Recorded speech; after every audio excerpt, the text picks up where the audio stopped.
सियार की कहानी। एक समय की बात है, किसी जंगल में राका नाम का एक सियार रहता था। वह कई दिन से भोजन नहीं मिलने के कारण बहुत भूखा था और भोजन की तलाश में भटकते भटकते किसी शहर में पहुंच गया। शहर में हर तरफ रोशनी ही रोशनी थी। उसे पता था कि शहर में जानवरों की जान को खतरा रहता है। मुझे यहाँ बहुत ध्यान से रहना होगा।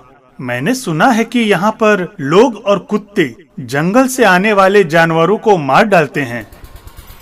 मुझे तो यहाँ बहुत डर लग रहा है, लेकिन भूख से मेरी हालत बहुत खराब हो रही है। मुझे तो अब शहर में ही खाना ढूंढना पड़ेगा। जब वह शहर में घूम रहा था, तभी अचानक उसका सामना बड़े ही भयानक कुत्तों के झुंड से हुआ। वह तेजी से भागने लगा। अरे ये क्या? ये तो मेरे पीछे ही पड़ गए। सभी कुत्ते उसका पीछा करने लगे। वह एकदम डर कर तेजी से भागने लगा।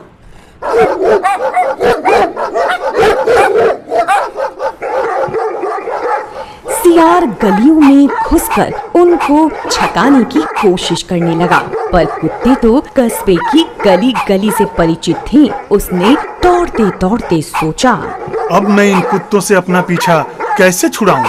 उसे कुछ भी समझ नहीं आ रहा था। वह तो बस दौड़ता चला जा रहा था, तेज और तेज, लेकिन कुत्ते थे कि उसका पीछा ही नहीं छोड़ रहे थे। फिर उसने सोचा, अगर मैं इन कुत्तों के हाथ लग गया तो ये मुझे मार डालेंगे। मैं उनकी तरह तेज नहीं भाग सकता। मुझे जल्दी ही कुछ करना चाहिए। मुझे किसी न किसी तरीके से उनसे पीछा छुड़ाना होगा। सियार भागता हुआ रंगरेजों की बस्ती में आ पहुंचा और अपनी जान बचाने के लिए वह एक लंबी दीवार से दूसरी ओर कूद गया। लेकिन यह क्या? वह एक बड़ी सी नाद में गिर पड़ा था। वह घर किसी रंगरेज का था और रंगरेज ने कपड़े रंगने के लिए नाद में रंग घोल कर रखा था। कुत्ते भी कुछ देर उसे वहां भौंकते रहे और फिर थक हार कर वहां से चले गए। आहा, क्या मुसीबत है। चलो अभी मैं यहीं छिपा रहता हूँ, क्योंकि यहीं मेरे लिए अभी सुरक्षित जगह है। सारी रात वह उसी नाद में छुपा रहा। सुबह जब वह नाद से निकला तो वह पूरी तरह से भीगा हुआ था। उसने एक लंबी सी उबासी ली और फिर अपने गीले शरीर को जोर से झटका। वह यह देखकर हैरान रह गया कि फर्श पर नीले रंग की बूंदें बिखर गई थी। अरे, लगता है मेरा सारा शरीर नीला हो गया है। अब मैं जंगल की ओर चलता हूँ। रंगा सियार चुपके से जंगल की ओर भाग गया। लेकिन यह क्या? वह जहाँ भी जाता सभी जानवर उससे डरकर दूर भाग जाते। अरे भागो, अरे भागो भागो। कोई भी उसके पास आने की हिम्मत नहीं कर रहा था। यहाँ तक कि उसके सजातीय भाई अर्थात दूसरे सियार भी उसके नजदीक आने से डर रहे थे। अरे भागो, अरे भागो भागो भागो। सभी जानवर डरते डरते मन ही मन सोचने लगे, आखिर यह कौन सा जानवर है? इस प्रकार के नीले जीव को मैंने पहले कभी नहीं देखा था। ठीक कह रहे हो भाई, लेकिन अभी तो यहाँ से भागो। ठीक है, ठीक है।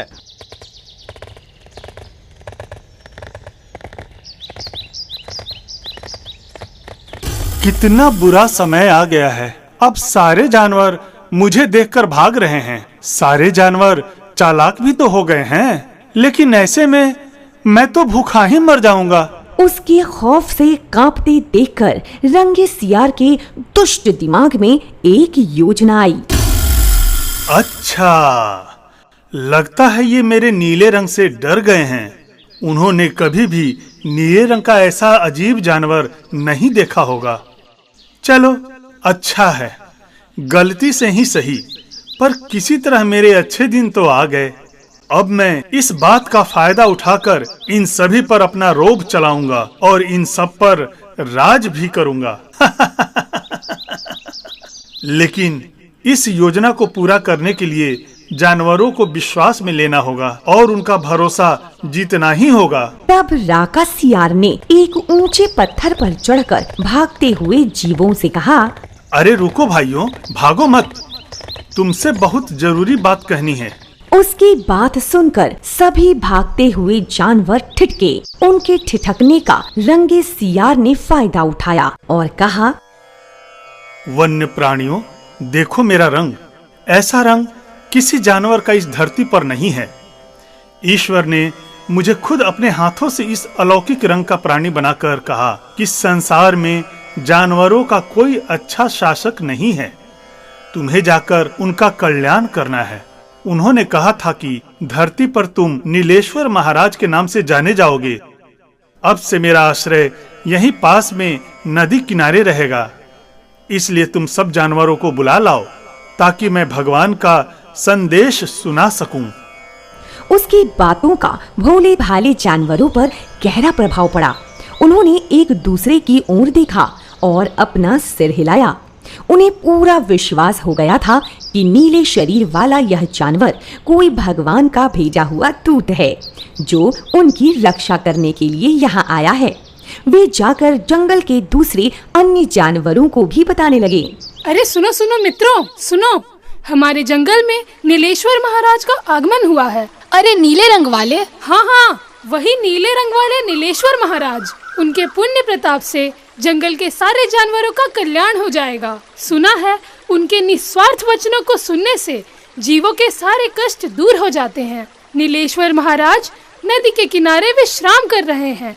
शेर भैया, शेर भैया, क्या है? शेर भैया, नदी के किनारे एक पहुँचे हुए चमत्कारी महात्मा आए हुए हैं। उनका वहीं पर दरबार लगा है। क्या बक रहे हो?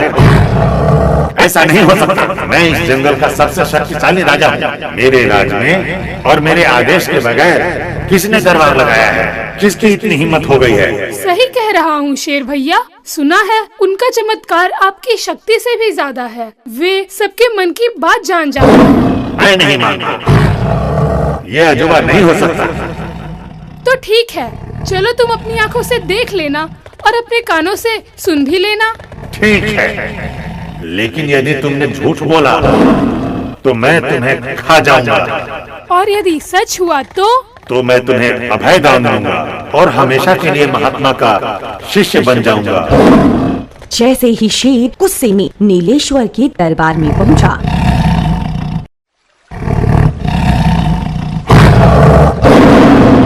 आओ बच्चा आओ, क्या बात है?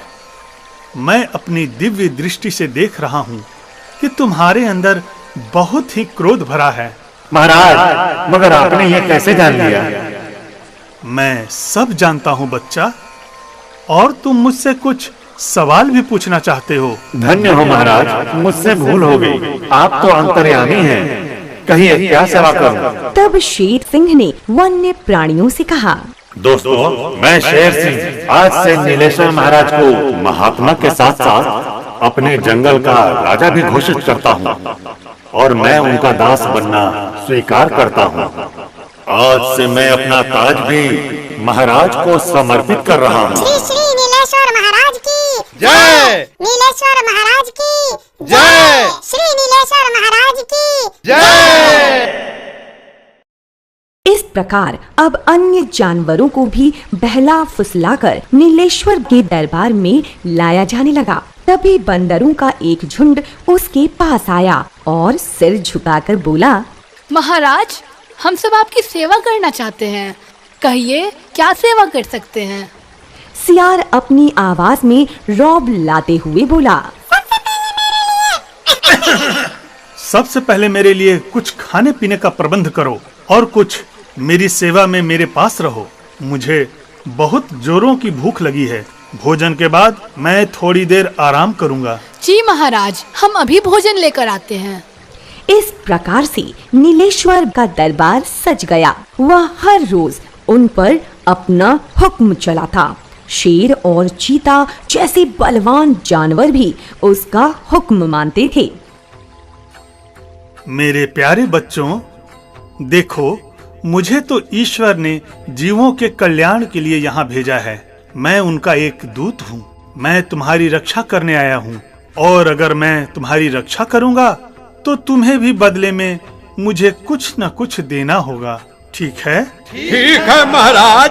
बस मैं तुमसे इतना ही कहना चाहता था, लेकिन एक बात का ध्यान रखना, जो जीव मेरे अमृत वचनों को सुनकर और मुझ पर श्रद्धा पूर्वक भरोसा करके मेरे बताए उपाय को अमल में लाएंगे, सिर्फ उन्हीं का कष्ट दूर होगा। लेकिन अगर श्रद्धा में थोड़ी भी चूक हो या अगर तुमने मुझ पर जरा भी शंका किया तो तुम्हारा सर्वनाश हो जाएगा, समझे? ठीक है महाराज, ऐसा ही होगा। श्री श्री नीलेश्वर महाराज की जय। नीलेश्वर महाराज की जय। श्री नीलेश्वर महाराज की जय। रंगे सियार ने एक चालाकी यह कर दी थी कि सम्राट बनते ही अन्य सियारों को शाही आदेश जारी कर उस जंगल से भगा दिया था, क्योंकि उसे अपनी जाति के जीवों द्वारा पहचान लिए जाने का खतरा था और उसकी पोल खुल सकती थी। इसीलिए रंगे सियार ने कहा, देखो, तुम्हारे कल्याण में सियार बाधक बनेंगे, क्योंकि भगवान ने कहा है कि सियारों की वजह से इस जंगल पर बहुत बड़ी आपदा आने वाली है। इसलिए मैं आदेश देता हूँ कि आज से सारे सियार इस जंगल से बाहर रहेंगे। जैसा आपका आदेश प्रभु। इस प्रकार सारे सियार को जंगल से बाहर कर दिया गया। एक दिन दरबार में एक बूढ़े हाथी ने पूछा, हे सम्राट, अब हमें बताइए कि हमारा क्या कर्तव्य है? रंगा सियार सम्राट की तरफ पंजा उठाकर बोला, हाँ, यह तुमने बहुत अच्छा सवाल किया है बच्चा। तुम्हें सदा अपने राजा का वफादार रहना चाहिए, तभी राजा शत्रुओं से तुम्हारी रक्षा कर सकता है। उनकी खूब सेवा और आदर करना चाहिए, उसे कोई तकलीफ नहीं होनी चाहिए, ठीक है? अब हमारे खाने पीने का शाही प्रबंध किया जाए। जैसी आज्ञा महाराज। सभी जानवर वैसे ही सियार के अजीब रंग से चकराए हुए थे। उसकी बातों ने तो जादू का काम किया। उसकी बात काटने की किसी में हिम्मत न हुई। देखते ही देखते सारे जानवर उसके चरणों में लौटने लगे। शेर ने सर झुकाकर कहा, महाराज, आपकी सेवा करके मैं अपने आप को धन्य महसूस कर रहा हूँ और मैं भरोसा दिलाता हूँ कि सारे जानवर भी आपके सेवा में समर्पित रहेंगे। बस फिर क्या था, नीलेश्वर बने रंगे सियार की तो दुनिया ही बदल गई। उसके तो शाही ठाठ हो गए। वह राजसी शान से रहने लगा। कई जानवर उसकी सेवा में लगे रहते। बंदर पंखा झुलाता। रंगा सियार जिस जीव का मांस खाने की इच्छा जाहिर करता, उसकी बलि दी जाती।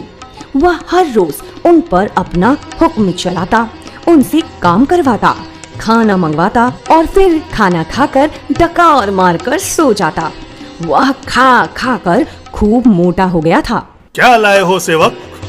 हुजूर, आपका मनपसंद नाश्ता है। ठीक है, रख दो।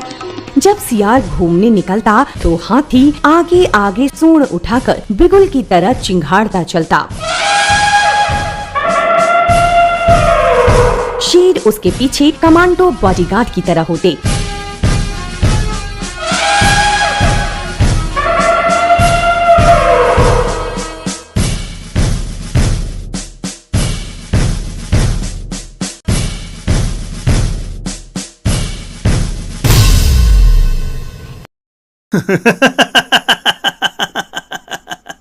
इस धरती पर जब तक मूर्ख रहेंगे, हम जैसों का काम उतना ही आसान रहेगा।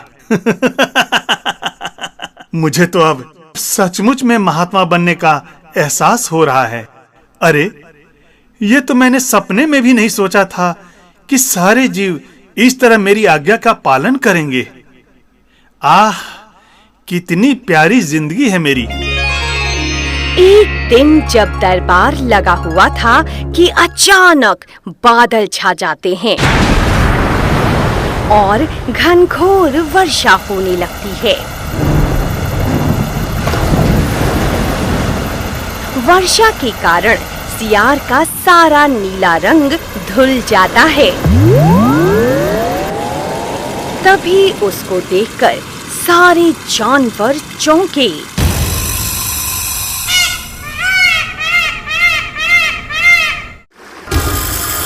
अरे ये तो राका सियार है। अरे हाँ हाँ, ये तो राका सियार ही है जो भेष बदल कर महात्मा बना हुआ है। अरे पकड़ो इस बहरूपिये को। हाँ हाँ, मारो इस बहरूपिये को, जल्दी पकड़ो, मारो मारो मारो मारो मारो। तभी शेर और बाघ उसकी ओर लपके और देखते ही देखते रंगा सियार को मार डाला। जो अपनी वास्तविक शक्ति से परिचित होते हुए भी अधिक शक्तिशाली होने का ढोंग करता है, उसकी एक दिन रंगा सियार जैसी दुर्गति होती है, क्योंकि आप कभी भी अपनी असली पहचान नहीं छिपा सकते।